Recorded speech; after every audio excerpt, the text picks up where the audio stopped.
Lui a décidé de faire un sacrifice. Il dit on ne peut pas faire comme si les déficits n'existaient pas. Le sacrifice, c'est quoi? C'est la conquête de l'espace. Regardez.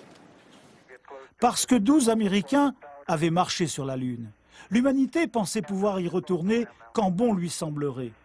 La réalité du monde économique vient de fracasser cette idée.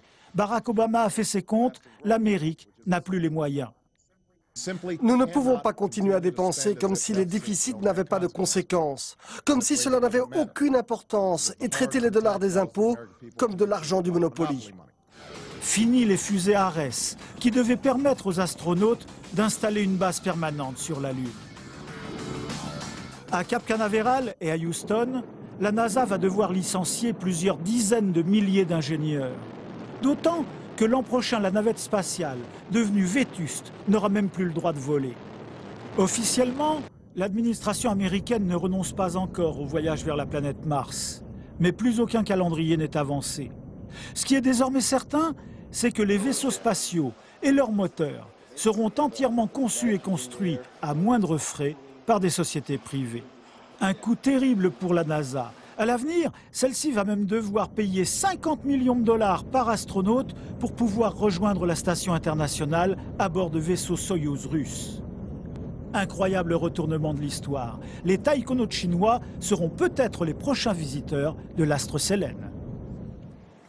Alors, cette émission touche à sa fin, donc je vais vous demander à tous qu'il faudrait que nous on sacrifie, parce que si les Américains ont sacrifié quelque chose, c'est certainement qu'il faut que nous aussi on sacrifie quelque chose. Peut-être est-ce que c'est de la poudre aux yeux, vous me le direz, mais on ne peut pas faire comme s'il ne s'était rien passé et qu'il suffit comme ça d'attendre que les choses s'arrangent pour qu'elles s'arrangent. Avec Paul Jorion, qu'est-ce qu'il faut qu'on sacrifie moi, alors non, moi, j'ai dans le tonneau des Danaïdes oui. de la dette? Je ne suis pas français malheureusement, mais C'est la conquête de la Lune, ce n'est que la première chose que Obama va sacrifier. La liste va être longue et elle sera longue pour tout le monde, pour tous les pays du monde. François de Causet? Oui, je pense aussi que nous aurons à sacrifier dans les niches fiscales. Mais ce que j'aimerais, Monsieur le Ministre, est-ce que vous voudriez publier le chiffre des impôts que payent les sociétés multinationales françaises du CAC 40? Quel pourcentage? Si vous pouviez obtenir qu'elles payent autant d'impôts que toutes les PME, tiens, on aurait gagné pas mal de milliards. Vous allez le faire? Mais c'est dans leur compte-rendu d'activité. Qu'est-ce que vous sous-entendez? C'est qu'elles ne payent pas d'impôts parce qu'elles font de l'évasion fiscale. Pour payer des impôts très réduits. Je me trompe? Croyez-moi, enfin, l'évasion fiscale, j'ai l'impression qu'on s'en occupe, sincèrement. Les paradis fiscaux, on s'en occupe. On s'en occupe sérieusement. Oui, mais encore aujourd'hui, au Conseil des ministres franco-allemands, le président de la République, Nicolas Sarkozy, avec Angela Merkel, ont réuni les deux conseils des ministres. Une partie du Conseil a été consacrée, évidemment, à la convergence économique, mais aussi aux paradis fiscaux. En général, on parle plus des individus qui font de l'évasion fiscale que des sociétés du CAC 40. Bertrand, qu'est-ce qu'on sacrifie? Moi, je penserais qu'il faudrait modifier la structure fiscale, en particulier supprimer l'impôt sur le revenu. Ça incitera les gens à travailler et vous aurez pu à lutter contre les paradis fiscaux. Et augmenter la CSG. Je vous rappelle que la CSG a un gros avantage, c'est une flat tax, un impôt proportionnel, une assiette très large, avec un taux de 12 ou 13%, qui produit plus de revenus, effectivement, que l'impôt sur le revenu. Donc vous me doublez ça, vous supprimez l'impôt sur le revenu, je retravaille, vous avez un impôt invisible, indolore qui n'est pas vu, ce qui est une bonne chose pour un homme politique, c'est l'illusion fiscale totale. Donc, Daniel, je ne voudrais pas si je dis ce qu'il ne faut pas sacrifier. Ce serait quand même pas mal, parce que je veux dire... non, mais parce que si vous voulez, c'est fondamental. Je parle de la culture, bien évidemment, parce que je suis là pour ça. Et que ça ne représente quand même que très peu de choses, même pas 1% du budget de l'État. Donc on est du budget. Alors par rapport au PIB, je vous raconte, c'est rien du tout, quoi. Alors rien du tout. Mais ce qui est fondamental, aujourd'hui, c'est que, si vous voulez, il y a vraiment dans la culture française aujourd'hui quelque chose que les gens doivent comprendre.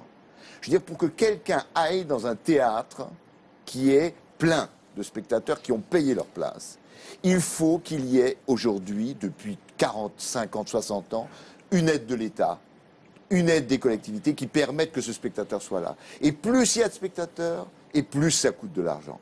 Et ça, bien évidemment, c'est vrai pour tout ce qui est culturel. Et ça, bien évidemment, ça ne doit pas être sacrifié, comme ne doit pas être sacrifié l'éducation nationale, etc. Mais c'est fondamental. Et juste une chose, pour terminer là-dessus. On parlait de l'Allemagne. Ben, l'Allemagne l'a compris. Vous savez que l'Allemagne dépense 3,5 fois plus d'argent pour la culture que la France. 3,5 fois plus.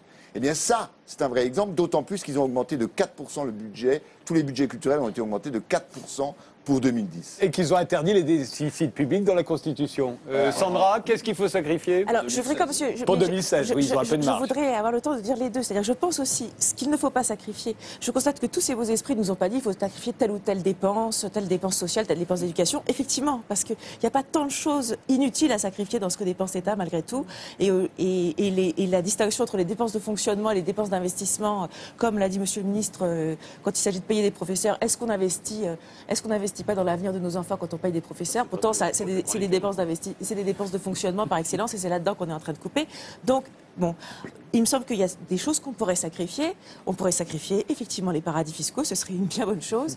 On pourrait sacrifier aussi, pour commencer, peut-être plus à notre portée, les différents cadeaux fiscaux qui ont été faits aux contribuables les plus riches depuis bientôt 8 ans ou 10 ans, même 10 ans on peut le dire, et qui représentent que si on prend impôt sur le revenu, impôt sur les successions, et essentiellement, voilà, c'est ça, de l'ordre d'un manque à gagner de 25 milliards par an pour l'État. Dominique Régnier. Juste l'impôt sur les successions, ça va affecter les classes populaires aussi et les classes moyennes. Oui, c'est ça. On ne fait pas le débat, chacun dit ce qu'il veut. Dominique Régnier.